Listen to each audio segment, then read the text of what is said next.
Olá, bem, então hoje nós iremos tratar acerca do capítulo 10 da história da obra Uma História da Filosofia, Grécia, Roma e Filosofia Medieval, do Frederick Copleston, né? Nesse capítulo em específico, o Copleston ele vai dizer acerca da filosofia pré-socrática, né?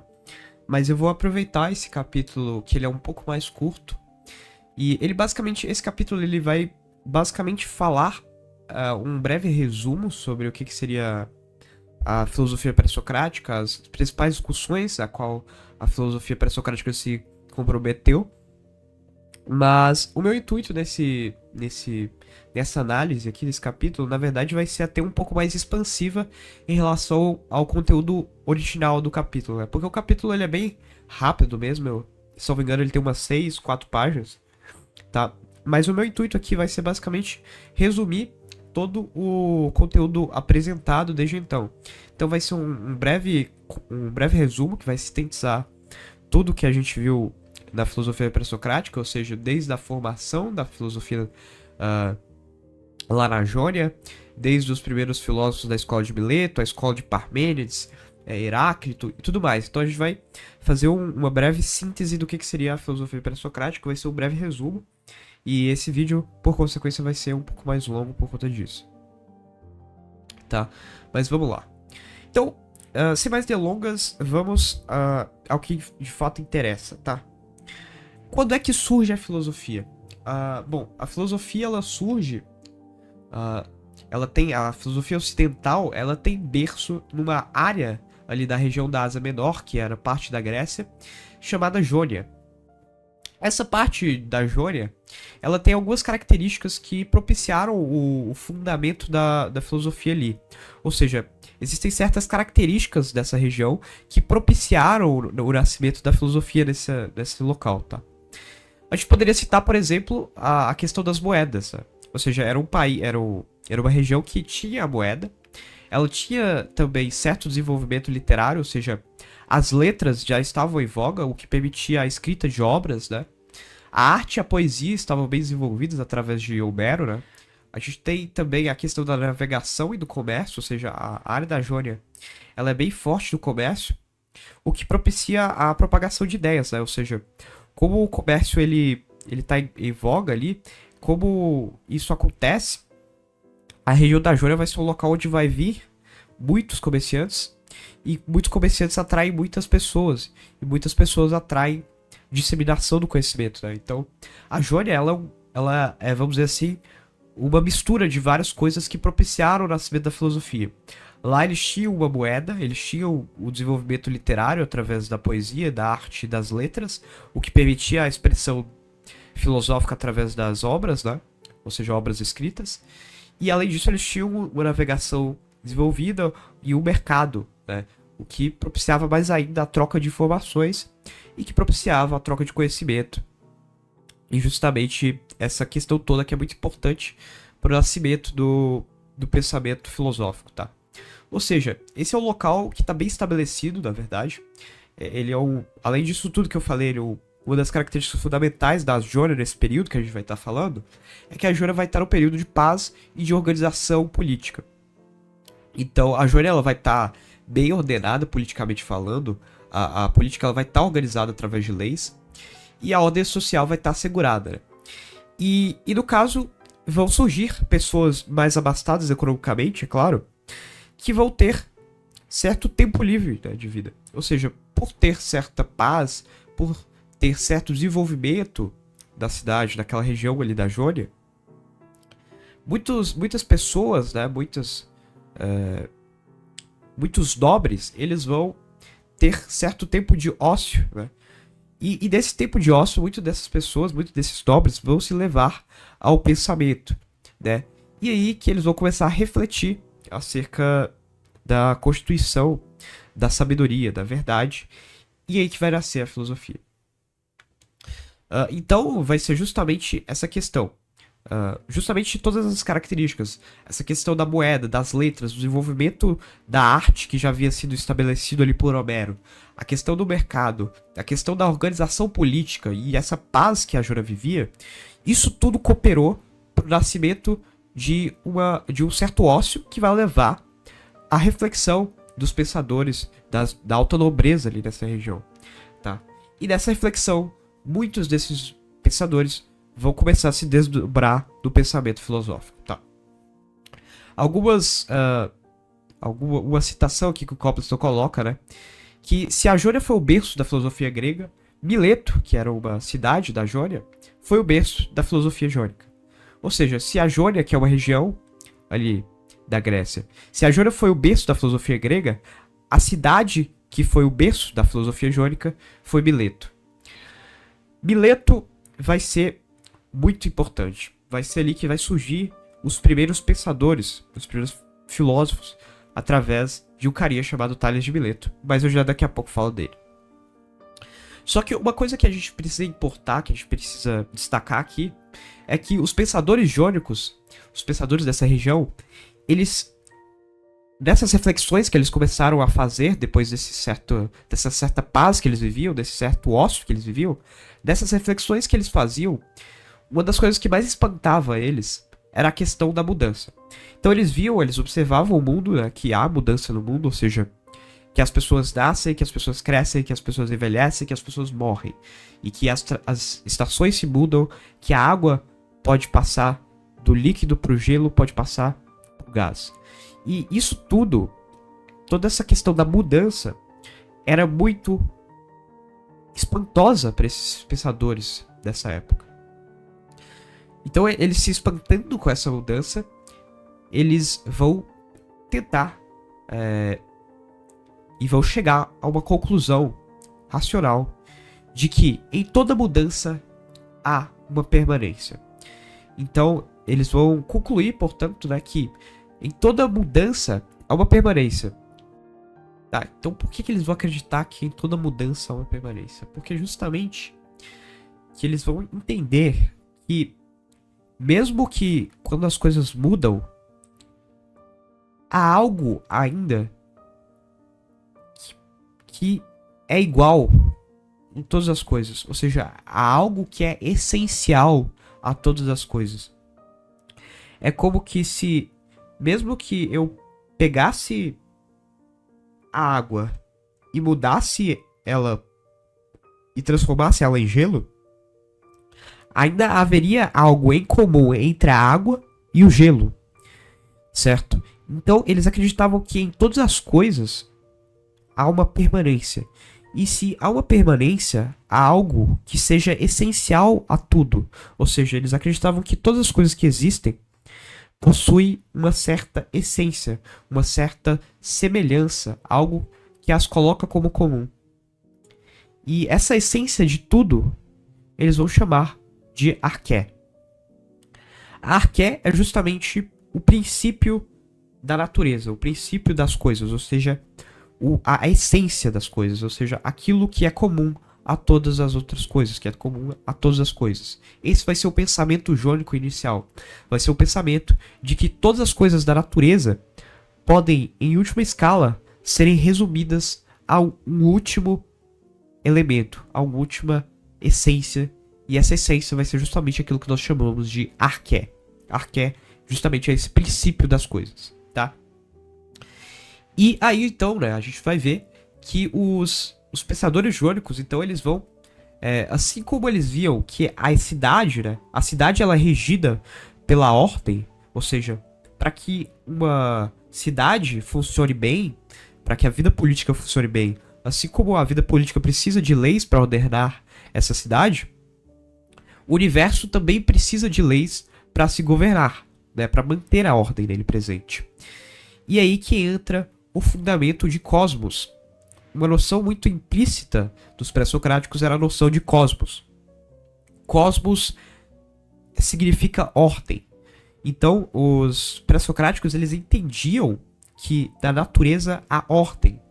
E um dos papéis fundamentais para o nascimento da filosofia é justamente esse conceito que eles tinham. Ou seja, esse conceito de que a natureza é ordenada. E que eles tinham o esforço de tentar entender quais são as as leis que governam o universo. Ou seja, assim como a cidade tem leis que mantêm ela em ordem, o universo também deve ter leis que mantêm ele em ordem.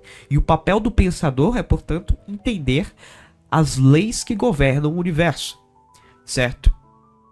E nesse sentido, o nascimento da filosofia, ele tem muito um quê científico, né? Porque a ciência nasce junto com a filosofia nesse sentido. Porque, querendo ou não, o esforço da ciência é o esforço de tentar entender as leis do universo, né? Ou seja, de tentar entender a ordem do universo. Então, o que da filosofia, o nascimento da filosofia, também vai ser muito importante para o nascimento da ciência. Só um parênteses, né? Então, é importante a gente dizer isso. Ou seja, esses pensadores agora, eles vão se debruçar em investigar, em duvidar e observar como é que o universo funciona para tentar entender como que a natureza dele funciona, ou seja, como que ele se ordena, quais são as leis que regem esse universo. Ou seja, esse vai ser o interesse fundamental dos pré-socráticos. Os pré-socráticos, por isso, vão ser chamados de cosmológicos, né? Ou seja, eles são aqueles que investigam o cosmos, ou seja, investigam a ordem da natureza, né? Ou seja, a filosofia pré-socrática ela é muitas vezes descrita como uma filosofia cosmológica, uma filosofia que se debruça acerca do cosmos, certo? Do universo e da sua ordem. E aí que vai começar a filosofia pré-socrática, através da pergunta fundamental: o que é a essência do cosmos? O que é a arqué do cosmos? Quer dizer, então, o que é a essência de todas essas coisas físicas, essas coisas naturais? Essa vai ser a pergunta que vai levar um cara lá em Mileto, chamado Tales, a começar a filosofia propriamente. Segundo Aristóteles, Tales de Mileto foi o primeiro filósofo da história, ele foi o primeiro pensador que vai justamente se debruçar sobre essa questão. Tales vai tentar essencialmente entender qual é o princípio da natureza, qual é a arqué da natureza do cosmos, certo? E Tales, ele vai ser esse cara, né? Esse pensador, e eles vão dizer, né, que ele conseguia prever os eclipses solares que aconteciam ali na região. Ele acreditava que a Terra era plana e que ela estava posta sobre um mar gigante, né, de água. Só que o mais importante vai ser o pensamento de Tales sobre a essência da natureza. Tales, ele começou a observar que em tudo no universo havia certa vida, né? Ou seja, a vida ela existe da Terra, ela existe no mundo, né? Tal como ele entendia. Ou seja, ele olhava para a grama e ele via a vida, né? Ele via o verdor da grama, ele via a árvore e ele via vida. E ele olhava para o mar, né? E ele via os peixes que eles viviam e eles viam os pássaros, eles viam os humanos, certo? E então Tales, ele vai se perguntar qual que seria a essência da natureza, qual que seria a essência de tudo isso. E então que Tales, ele vai concluir que a essência da natureza, do cosmos, que é a arqué de tudo, será a água. E por que ele vai concluir isso?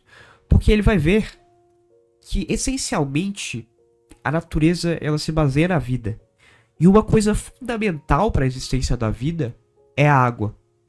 Ou seja, ele vai entender que a água é o fundamento da natureza. É aquilo que mantém as coisas vivas, é aquilo que ordena as coisas, é aquilo que dá ordem às coisas. Então ele vai dizer que a arqué, que o princípio ordenador das coisas é a água. Então Tales vai ser esse cara fantástico que vai dizer sobre isso, ele vai, através desse raciocínio, concluir que a água é o princípio de todas as coisas.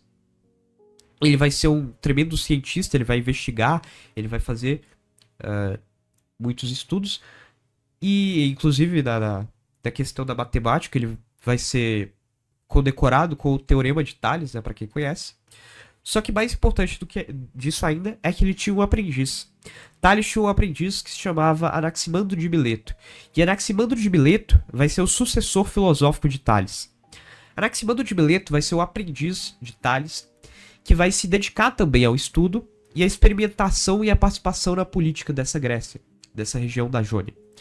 Então Anaximandro vai ser esse cara, esse estudioso, esse cientista, esse pensador, que vai ser um grande aprendiz de Tales, né? E tomando a ordem de seu mestre, ele vai tentar também entender qual que seria a arqué, o princípio da natureza. Então Anaximandro de Mileto ele vai entender e ele vai ver que da natureza há certo conflito entre os opostos. Ou seja, e é aqui que vai nascer um dos princípios fundamentais da dialética, né, da filosofia. Porque Anaximandro ele vai dizer que as coisas estão em constante oposição, em constante batalha, em constante dialética para existirem no presente.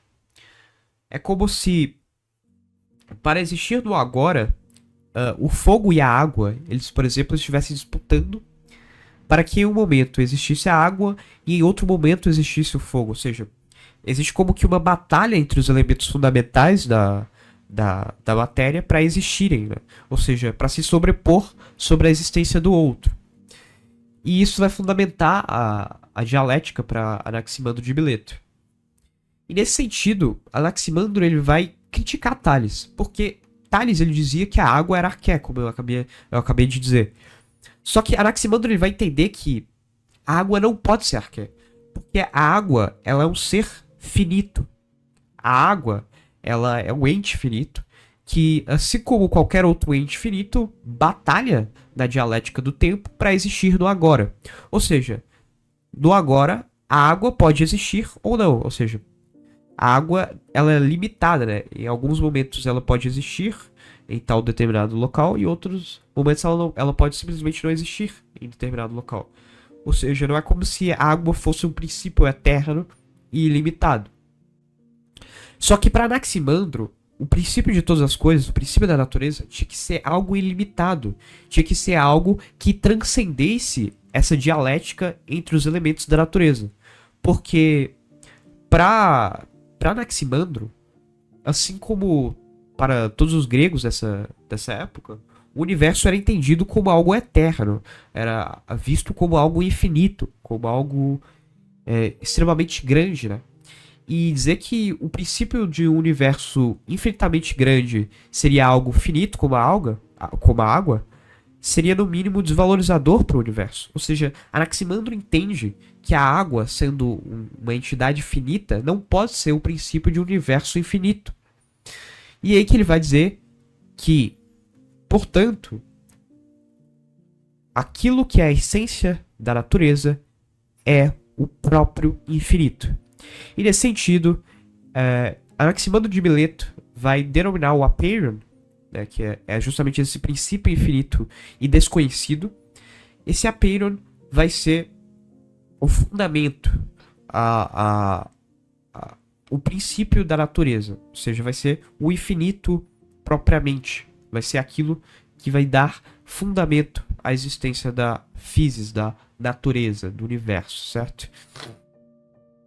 E nesse sentido, então, Anaximandro de Mileto, ele vai propor uma discussão contra Tales, né? E vai, então, falar tudo isso que eu acabei de mostrar para vocês. Ou seja, Anaximandro, sendo aprendiz de Tales, ele vai tentar renovar a teoria de Tales e vai discordar de Tales e propor uma nova solução e vai dizer que o apeiron, né? Ou seja, que o infinito é aquilo que é o princípio do universo.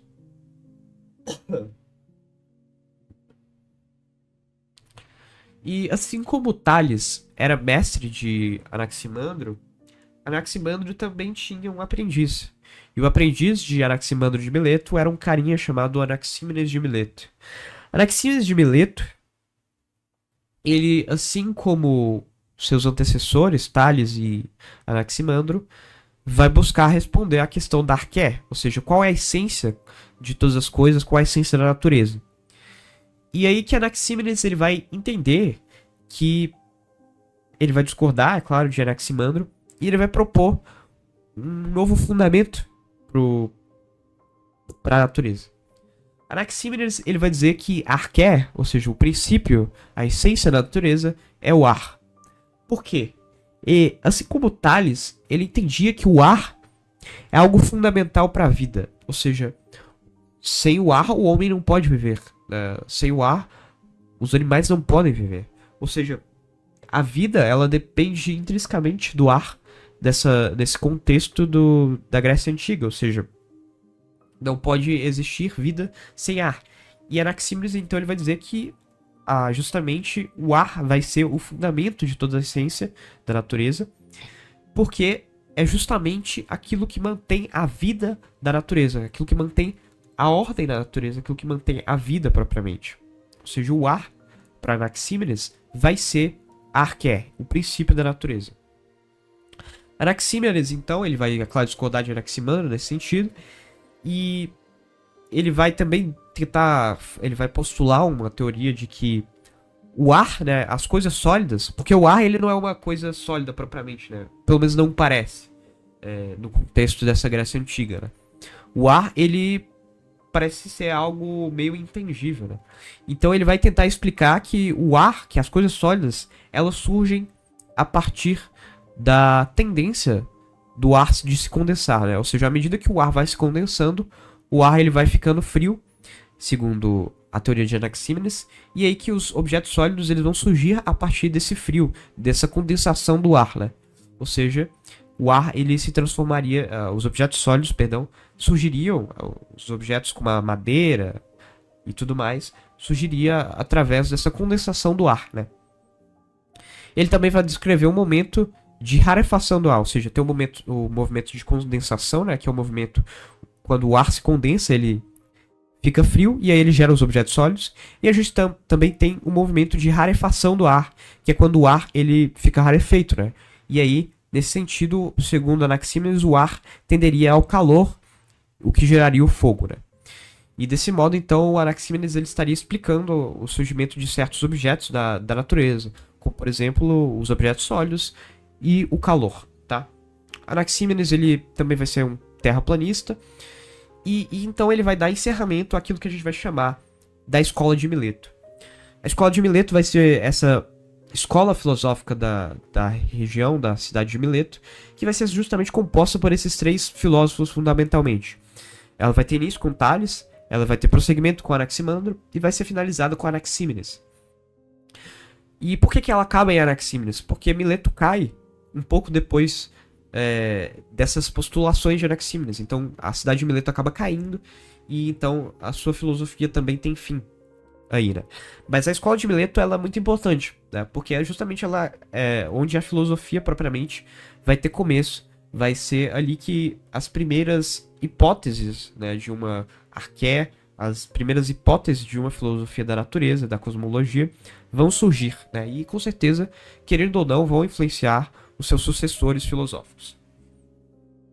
Tá, então depois que Mileto cai, a gente fala fundamentalmente da sociedade pitagórica. A sociedade pitagórica vai ocorrer ali na segunda metade do século IV a.C. e ela vai ser fundada por um cara chamado Pitágoras, que vai fundar essa escola e essa sociedade de pensadores que vai ser muito baseada nos princípios religiosos e ascéticos do orfismo, que vai ser essa religião que vai ser basicamente crer, essa religião, o orfismo, né, ele queria que a alma deveria ser purificada através de algumas atividades, tal como o silêncio, a música e o estudo da matemática, né? Tanto é que daí que surgiram várias contribuições para a matemática, né? Como, por exemplo, o Teorema de Pitágoras, né? Ele vem dessa sociedade pitagórica, dessa escola fundada por Pitágoras. Ou seja, os pitagóricos eles eram fortemente associados à ideia do orfismo, à ideia de uma prática religiosa. É claro que os pitagóricos eles desenvolveram uma religião própria deles. Só que a religião pitagórica ela é muito parecida com o orfismo, tá? Então eles vão acreditar, por exemplo, na metempsicose, que é como se fosse uma reencarnação, tá? E no caso, eles acreditavam, né, que eles estavam reencarnando, né? E que uma forma de alcançar a iluminação, né? Alcançar a quebra desse ciclo de reencarnação era justamente a purificação da alma, né? E por isso que eles se dedicavam tanto ao silêncio, por isso que eles se dedicavam tanto à música e ao estudo, justamente para tentar contemplar a verdade e transcender, né? assim, eles acreditariam que eles se libertariam do ciclo reencarnatório, tá? E bem, então os pitagóricos eles vão ter importante influência da religião. Eles vão ser uma sociedade tanto intelectual e científica e filosófica quanto religiosa. E desse entendimento, é claro, eles vão desenvolver, como eu havia dito, a questão da música e da matemática. E a filosofia deles vai justamente a questão desse apreço que eles têm pela matemática, pelo número, vai justamente surgir a partir da música. Porque eles vão pegar, né, as liras e eles vão entender, a lira é um instrumento, né?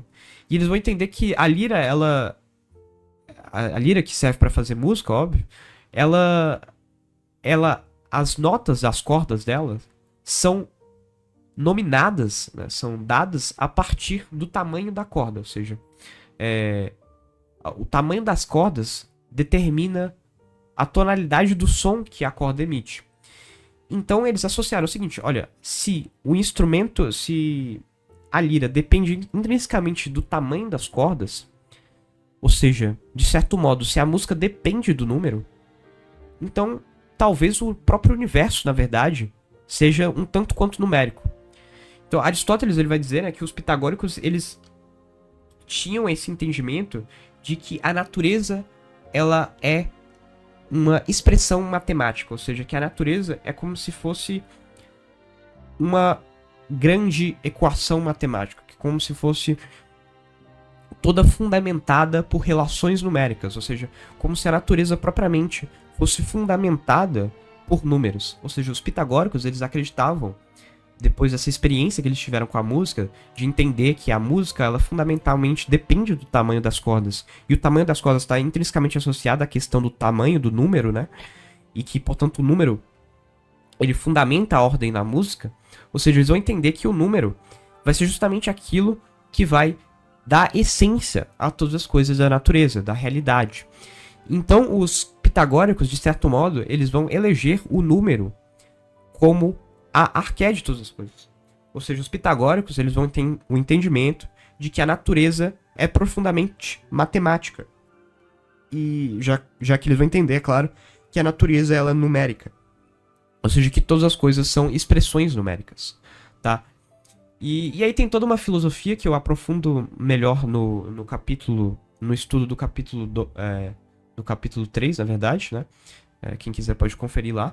Mas eu não vou me aprofundar melhor aqui porque não vale a pena, né? Mas tem toda uma organização lá que eles dizem que a natureza é constituída por pontos geométricos e os pontos representam números e tudo mais. Enfim, já é uma parte mais aprofundada que eu vou passar em passando aqui porque senão não vai dar tempo de passar por tudo. Mas, em suma, os pitagóricos vão ser essa importante sociedade filosófica, religiosa e científica que vai desenvolver muito a matemática e que vão ter um entendimento filosófico de que a natureza é intrinsecamente numeral, né?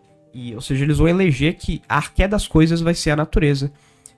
Quer dizer, que a arqué das coisas é o número, tá? E nisso eles vão ter importantes contribuições também para a matemática em si. E depois, então, da sociedade pitagórica, a gente passa para um cara chamado Heráclito, de Éfeso. Heráclito de Éfeso vai ser um pensador que vai tentar entender novamente a questão toda da arqué, a questão do que seria a natureza das coisas, né? E Heráclito ele vai ser um nobre efésio, né, dessa região, dessa cidade de Éfeso. E ele vai renegar o cargo de basileus, que era hereditário, e ele vai passar isso para o seu irmão.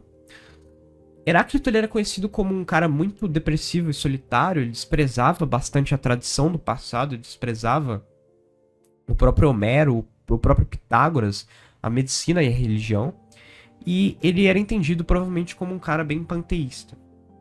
Ou seja, ele acreditava que Deus ele não é uma entidade separada da natureza, ou seja, a natureza seria o próprio Deus para o Heráclito. E o que era a filosofia? O que pensava o Heráclito? Heráclito ele vai pensar que a natureza está em constante mudança, ou seja, todas as coisas que constituem a natureza, tudo está em constante mudança, ou seja, a água está mudando, todas as coisas no mundo mudam a cada momento que se passa. E é aí que surge, né, a famosa frase de Heráclito, na verdade atribuída a ele, mas não sei se é dele propriamente, de que não se pode entrar no mesmo rio duas vezes. Ou seja, quando você entra no rio uma vez e você sai, o rio já se tornou outro. As águas que passam nele já são novas águas. Ou seja, não é como se fosse o mesmo rio. Ou seja, Heráclito vai dizer que se você entra uma vez no rio e sai dele, a próxima vez que você entrar nele, não vai ser o mesmo rio. Vai ser um outro rio, que vai ser, é claro, bem parecido com o outro, mas ele vai ser um novo rio já. Porque as águas que constituem esse rio mudaram, né? Ou seja, ele vai usar isso como exemplo para dizer que tudo na natureza está em constante mudança. Ou seja, tudo está mudando constantemente, tá? E aí, é claro, ele vai dizer, né, que a questão toda que Anaximandro desenvolveu lá de que a natureza, que a batalha, né, que a dialética, né, que existe uma dialética entre os elementos da natureza, Heráclito ele vai absorver muito dessa questão de Anaximandro, só que diferente de Anaximandro, ele vai entender que essa realidade de oposição entre os elementos vai ser fundamental para a existência da própria natureza, do próprio ser. Por quê? Heráclito ele vai entender que toda a realidade é uma unidade múltipla. O que isso quer dizer? Ele vai entender que, assim como uma floresta é constituída por diferentes árvores, né, que formam, no fim, uma única unidade que as constitui enquanto floresta, assim também será o ser. Porque o ser, ele, no fim, é uma unidade entre as diferenças das coisas. Ou seja, é como se todas as coisas, no fundo, constituíssem uma unidade. Ou seja, como se todos nós, todos os indivíduos que compõem todas as entidades que compõem a realidade, formassem, no fim, um grande conjunto, uma grande unidade, que é justamente unida através de suas diferenças. Ou seja, é porque nós somos diferentes que nós somos só uma coisa. Ou seja, é porque nós somos muitos, que nós somos múltiplos, que nós somos uma unidade. Ou seja, a nossa unidade reside justamente na nossa diferença, segundo Heráclito. Ou seja, a unidade das coisas reside justamente na questão de que as coisas são diferentes. Ou seja, as coisas são unas justamente porque elas são diferentes entre si, né? Ou seja, essa é a unidade composta pelas coisas.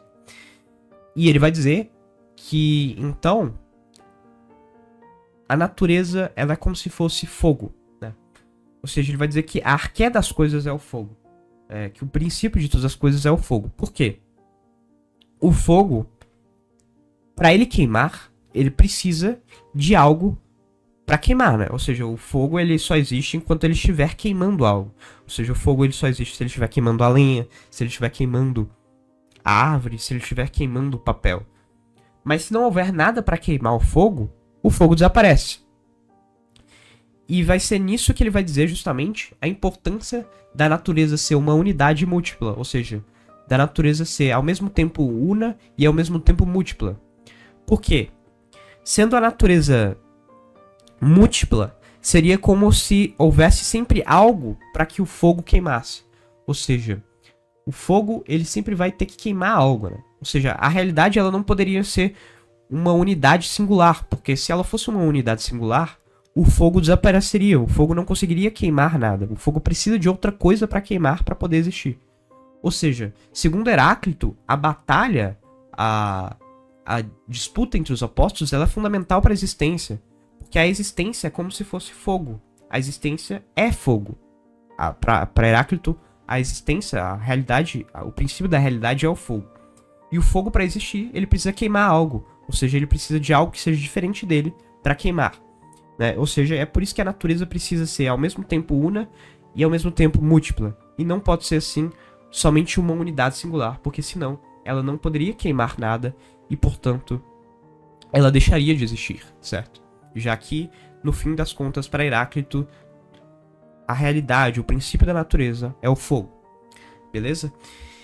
Então, o fogo é justamente esse elemento que vai manter justamente essa queima do fogo que vai queimando e vai perecendo as coisas na realidade, que vai mantendo a realidade viva, já que a realidade ela só é mantida pelo esse calor do fogo, vamos dizer assim, ou seja, a realidade só existe enquanto o fogo tiver algo para queimar, certo? Então, Heráclito ele vai ter esse entendimento de que tudo muda e que tudo é, em certo modo, uma unidade múltipla e que, em última instância, toda a realidade é fogo, ou seja, que o princípio da realidade é fogo. Ele também vai dizer acerca do logos, né? Logos em grego significa razão, e ele vai dizer que existe uma razão universal, que é esse logos, que vai harmonizar todas as diferenças. Ou seja, eu disse, né, que para Heráclito as coisas são uma unidade múltipla, né? Que existem várias coisas diferentes entre si. E segundo ele, essas coisas que são diferentes entre si, todas essas coisas, todos esses entes no mundo que são diferentes entre si, todas essas diferenças são harmonizadas em uma unidade através de uma razão, de um logos, que para ele vai ser aquilo que a gente poderia chamar de Deus. Ou seja, essa razão universal vai ser aquilo que vai harmonizar todas as diferenças numa única singularidade una e que vai determinar a mudança constante de acordo com sua lei. Tá? Então, é a razão que vai unificar todas as diferenças nas coisas. Tá? E que o homem, os homens, né, os indivíduos, eles são como que centelhas dessa razão universal, desse uno. Ou seja, o homem ele seria um aspecto do uno. E a finalidade do homem é buscar reconhecer-se e viver conforme a harmonia do um. Ou seja, o homem entender que ele é uma harmonia, que ele é uma unidade com todas as coisas que existem, né? E só assim o homem poderia adquirir a felicidade propriamente, né? E que enquanto o homem não se identificasse com a unidade, ele viveria a dor e o sofrimento, tá? Então, em resumo, claro, eu aprofundo melhor isso na aula de Heráclito, então eu recomendo que vocês vejam lá. Mas em resumo, esse foi o pensamento de Heráclito, esse nobre Éfeso que viveu ali por volta dos anos 500 a.C. Depois de Heráclito, que dizia que todas as coisas estão em constante mudança, vão vir justamente a escola de Parmênides, a escola de Eleia. A escola de Eleia vai ser uma escola fundada, é claro, na cidade de Eleia, mas ela antes disso vai ter um fundador. Na verdade, ele não vai ser bem um fundador, né? Porque ele não vai fundar a escola de Eleia propriamente, mas ele vai ser um grande influenciador para a escola de Eleia, que vai ser Xenofonte. Xenofonte vai ser um pensador que, embora não vivesse na Eleia, vai influenciar tremendamente a escola de Eleia, e ele vai basicamente dizer que Deus, ele é um ser imóvel, ou seja, que muitos dos pensadores que vieram antes dele, muitos da crença popular, acredita que Deus é como se fosse um ser móvel, ou seja, havia o panteão grego, né, eles acreditavam em Zeus, todas essas criaturas antropomórficas, né, só que para Xenofonte, Deus teria que ser algo imóvel, porque Deus ele é perfeito, e se ele é perfeito ele não precisa mudar, certo? Então não faria sentido que Deus, por exemplo, fosse humano, porque os humanos são falhos, né? Ou seja, ele começa a desprezar, de certo modo, as representações populares, essas representações religiosas do seu tempo, que colocavam Deus como se fosse algo mutável, algo que mudasse. Mas, segundo a concepção dele, Deus é algo perfeito, é algo que não precisa mudar, é algo imóvel. E essa noção de que Deus é uma coisa imóvel, que a realidade é uma coisa imóvel, vai afetar demais o pensamento da escola de Eleia. A escola de Eleia, ela propriamente tem um fundamento, ela surge a partir de Parmênides. Parmênides vai ser o verdadeiro fundador da escola de Eleia, e ele vai beber muito dessa filosofia de Xenofonte. Parmênides vai conversar com Sócrates lá em Atenas. Parmênides ele era um seguidor da filosofia pitagórica, só que Parmênides ele deixa a filosofia pitagórica justamente por conta do movimento. Os pitagóricos eles acreditavam que as coisas mudavam. Só que Parmênides, influenciado por Xenofonte, acreditava que as coisas estão sempre imóveis, ou seja, que nada muda na natureza. Tudo está parado, ou seja, todas as coisas, no fim das contas, estão imóveis, ou seja, nada muda, segundo a filosofia de Parmênides. Parmênides, ele vai dizer que a pluralidade, tanto a pluralidade quanto o movimento, são ilusões dos sentidos. E nesse sentido, Parmênides ele vai fazer uma distinção muito importante para a filosofia, que vai ser a distinção entre sensação e razão. Parmênides vai entender que razão e sensação são coisas separadas e que somente a razão é capaz de alcançar a verdade, enquanto a sensação ela é ilusória. Ou seja, a gente pensa, segundo Parmênides, que existem várias coisas e que existe um movimento porque a gente está muito apegado às sensações, Mas que se a gente pensar racionalmente, se a gente se esforçar racionalmente, a gente entenderia que no fim das contas, todas as coisas são uma unidade e que todas as coisas são imóveis. Parmênides acreditava profundamente que todas as coisas são uma unidade, que todas as coisas estão paradas, que todas as coisas são imóveis e que nada muda na existência, tá? E uma das formas que ele vai tentar comprovar isso vai ser através do dilema do movimento que ele vai propor. O dilema do movimento ele é basicamente um dilema filosófico que diz o seguinte: ou algo vem do ser, ou algo vem do não ser. Mas se algo vem do ser, somente vem o ser, né? Ou seja, do ser só vem o ser. Então, tá, beleza. Mas algo que venha do ser não veio a ser, ou seja, algo que surge a partir de algo que já existe não veio a existir propriamente, tá? Ou seja, algo não pode passar a existir a partir do ser, né? Ou seja, só sobraria a segunda opção. Algo só pode vir a ser do não ser. Só que segundo Parmênides, as coisas também não podem surgir a partir do não ser, porque do nada, nada vem. Ou seja, o nada ele não existe, ele não pode produzir algo. Ou seja, as coisas não podem passarem a existir nem do ser, nem do não ser. Ou seja, no fim das contas, Parmênides está querendo demonstrar que as coisas nunca vêm a ser. Ou seja, que as coisas nunca mudam, porque elas não podem mudar segundo esse raciocínio que ele fez aqui. Então esse dilema do movimento que ele vai apresentar, que vai ser amplamente discutido por Aristóteles, e Aristóteles vai propor uma solução para esse problema. Esse dilema que Parmênides vai propor justamente tenta trabalhar com a noção de que o movimento não existe, tá? E nesse sentido, inclusive, ele acreditava que a pluralidade ela é uma ilusão, tá? E que todas as coisas são uma unidade, tá? E nesse sentido, então, Parmênides acreditava que o ser ele é uma entidade finita, né? Porque a gente pode conhecer o ser e que o ser ele é determinado, é eterno, mas não infinito. Então Parmênides vai ser esse importante pensador da escola de Eleia. A escola de Eleia ela vai influenciar bastante Platão, por exemplo, na questão do mundo das ideias. Platão ele acreditava que o mundo das ideias era perfeito e imóvel, né? As ideias elas não mudam porque elas são perfeitas. Isso também influencia bastante Aristóteles, né? Porque Aristóteles, por exemplo, ele acreditava que o primeiro motor ele era algo imóvel, né? Que não se movia. Isso influencia de certo modo Aristóteles.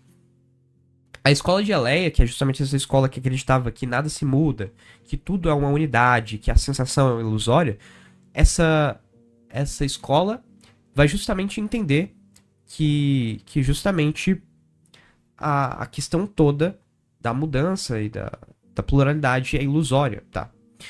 Então, os pensadores principais da escola de Eleia são Parmênides, é claro.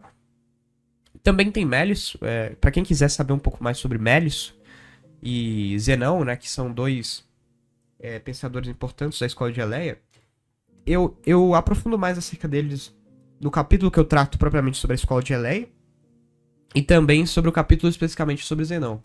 Zenão eu vou fugir um pouco dele aqui, porque Zenão ele basicamente ele não vai propor um sistema filosófico novo. Zenão de Eleia, ele vai ser um aprendiz de Parmênides, né? Que vai basicamente ele vai criar argumentos apologéticos para defender a escola de Eleia. Então ele vai criar uma série de argumentos, como os paradoxos de Zenão, o paradoxo da flecha, né? E entre outros. Ele vai criar um tantão de argumento, várias provas, que vão tentar demonstrar que a doutrina da escola de Eleia é verdadeira, tá? Então, ele vai ser mais um apologeta do que um criador filosófico propriamente. Ou seja, ele basicamente se foca em defender, o esforço dele é muito mais em criar argumentações, em defender, do que criar uma doutrina filosófica nova. E por isso eu não vou aprofundar muito bem ele aqui. Quem se interessar pode se aprofundar no vídeo dele propriamente. Tá? Então, depois da escola de Eleia, com Parmênides, com Mélisso e com Zenão, a gente tem o advento da escola pluralista. Por quê? Até onde eu falei aqui, a gente estava tratando de pensadores que eram estritamente monistas. O que significa monismo? O monismo é a escola filosófica que acredita que a natureza é uma unidade composta por um único princípio. E é isso que acreditavam esses filósofos que eu até então falei para vocês. Tales acreditava que a natureza era uma unidade e que o princípio da natureza era a água. Anaxímenes acreditava que o princípio da natureza era o infinito. Anaxímenes acreditava que era o ar. Anaximandro acreditava que era o infinito. Heráclito dizia que era o fogo. E por aí vai. Ou seja, vocês podem perceber que todos esses pensadores que eu acabei de apresentar para vocês aqui, eles acreditavam que havia um elemento que era responsável por dar fundamentalidade para a natureza. A escola pluralista, ela vem em sentido contrário. Ela diz que a natureza, que o princípio da natureza não é somente um, mas são vários. Ou seja, que não existe só uma coisa que dê fundamentalidade para a natureza, mas existem vários elementos responsáveis por dar fundamento à existência, tá? E aí, essa escola ela surge através de um cara chamado Empédocles de Acáragas. Empédocles de Acáragas, ele vai propor a teoria dos 4 elementos. Os 4 elementos seriam fogo, ar, terra e água. E é justamente nesse sentido, tá? Ele vai dizer que a natureza, ela é basicamente, fundamentalmente, os princípios que regulam a natureza são divididos em 4 elementos: ar, fogo, terra e água. Ou seja, esses 4 elementos, eles compõem como se fossem partículas, né, da natureza, partículas físicas, e as coisas elas surgem a partir da união e da separação entre esses elementos. Ou seja, se eu juntar fogo e ar, eu gero certa coisa, certo objeto. Se eu junto terra e água, eles geram outra coisa, certo? E aí ele acreditava, né, que havia a força de união e a força de separação, que seriam forças físicas que seriam responsáveis por unir e separar essas partículas da matéria, ou seja, esses elementos fundamentais como fogo, terra, ar e água. E ele vai dizer que, é claro, o fogo, a ar e a terra e a água, eles são partículas eternas e indestrutíveis, tá? Ou seja, eles são o fundamento da natureza propriamente, tá? Então aqui vocês percebem justamente a diferença entre a escola pluralista e a escola monista, tá?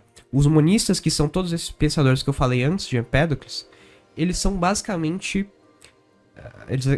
Eles basicamente acreditam que há somente um fundamento, um único elemento que fundamenta toda a existência. Como Heráclito acreditava que era o fogo, como Tales acreditava que era a água, como Anaxímenes acreditava que era o ar, tá? Só que a partir dos pluralistas, os pluralistas vão entender que são vários elementos que constituem a realidade, que dão fundamento para a realidade, como por exemplo Empédocles. Empédocles acreditava que eram os 4 elementos que davam fundamento para a natureza, tá? Então essa é a distinção entre a escola pluralista e a escola monista, tá? E Empédocles então basicamente vai ser esse cara que vai propor a teoria de que a natureza ela é fundamentada por esses 4 elementos: o fogo, o ar, a terra e a água, tá? Ele vai acreditar também que o universo é um ciclo, né, entre a ordem e a desordem, ou seja, o universo ele vai ficar num ciclo entre ordem e desordem, como se fosse o Big Bang e o Big Crunch, tá? Ou seja, ele acreditava que o universo, uma hora ele se expande e outra hora ele fica totalmente ordenado, enfim. E então Empédocles ele vai ser esse importante fundamentador da escola pluralista, e ele vai influenciar muito os seus subsequentes.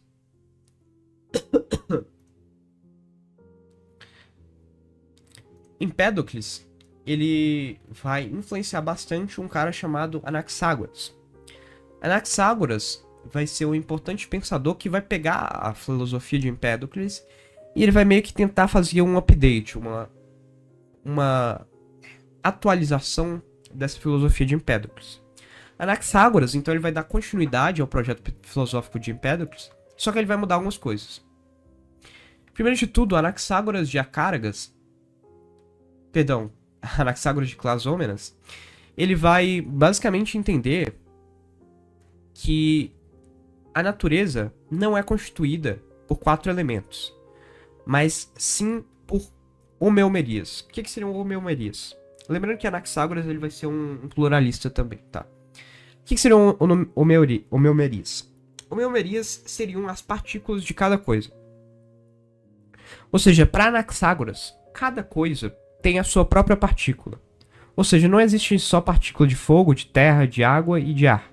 Existe partícula para tudo. Ou seja, existe partícula para o ouro, existe partícula para o ferro, existe partícula para o vidro, existe partícula para água, existe partícula para madeira, existe partícula para carne. Todas essas coisas são compostas por homeomerias. Ou seja, homeomeria seria a partícula de determinada coisa. Ou seja, a homeomeria da madeira é a partícula de madeira. A homeomeria do ouro é a partícula de ouro. E então Anaxágoras vai tentar explicar que as coisas são formadas justamente por essas homeomerias. Ou seja, o ouro ele é formado por um conjunto de partículas de homeomeria de ouro. Ou seja, juntam-se ali várias homeomerias de ouro e formam ouro, tá? E ele vai também dizer que, por exemplo, a homeomeria da água, né? Ou seja, juntam um tantão de homeomeria de água e aí surge a água, entende? E daí que vem a frase dele que diz o seguinte: em tudo há uma porção de tudo. Ele acreditava em que todas as coisas possuem uma porção de todas as coisas. Ou seja, que dentro da água tem tanto partícula de água, quanto partícula de madeira, quanto partícula de fogo, quanto partícula de qualquer coisa. E é assim que ele vai explicar o fogo, a mudança na natureza. Anaxágoras vai dizer que as coisas são o que são por causa da predominância de partículas de tal homeomeria nela. Ou seja, a água, ela possui todas as partículas de todas as coisas. Ou seja, dentro da água tem partícula de madeira, partícula de carne, partícula de metal e tudo mais.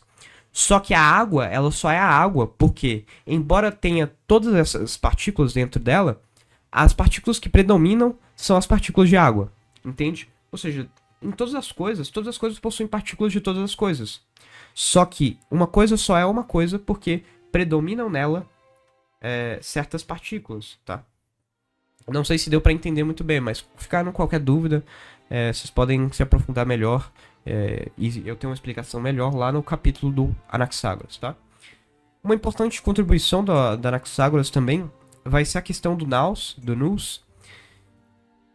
Anaxágoras ele não acreditava que a natureza ela tinha uma ordem ao acaso. Tipo assim, ele não acreditava que as coisas poderiam ser como são se fossem surgidas a partir do acaso. Ou seja, ele não acreditava que o universo fosse um produto mero do acaso, sabe? Ele não acreditava que as coisas tal como são pudessem ser produto mero do acaso. Ou seja, ele acreditava que tinha de existir uma inteligência que ordenasse as coisas para elas serem tais como elas são. Por quê? Porque ele acreditava que a ordem só pode existir se existir um ordenador. Ou seja, se existe ordem na natureza, tem de existir uma inteligência que colocou ordem na natureza. Porque a natureza em si, ela não tem uma natureza. A natureza em si ela não tem uma inteligência para ordenar ela mesma. Ou seja, ela precisa de algo extrínseco a ela que ordene a ela, certo? E essa força essa inteligência que vai ordenar a natureza, Anaxágoras vai chamar de nous, que vai ser essa força imaterial que vai justamente ordenar a natureza e que vai ordenar as coisas. Então, segundo Anaxágoras, tudo era caos no começo, praticamente. E então vai surgir esse nous, que é essa inteligência universal e suprema, e vai ordenar as coisas para existirem tais como elas são. Ou seja, o mundo material, o universo, ele é um produto da ordem da inteligência divina do Nous, tá? Ou seja, dessa inteligência suprema que criou, na verdade não, que ordenou as coisas, né? Porque ele acreditava que o Nous, que é essa inteligência, ela não criou a natureza propriamente, mas somente a ordenou, tá? Segundo Anaxágoras, a matéria ela era eterna, tá? Mas que ela somente foi ordenada pelo Nous. Beleza? Então esse foi o pensamento de Anaxágoras. E aí a gente segue, né? Com a finalização da escola pré-socrática, da filosofia pré-socrática, através dos atomistas.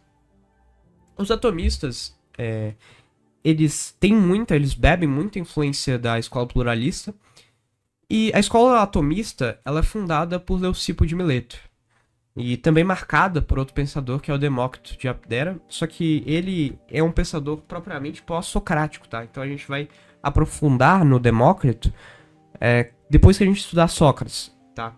Mas por enquanto a gente fica com o atomismo somente de Leucipo de Mileto, tá?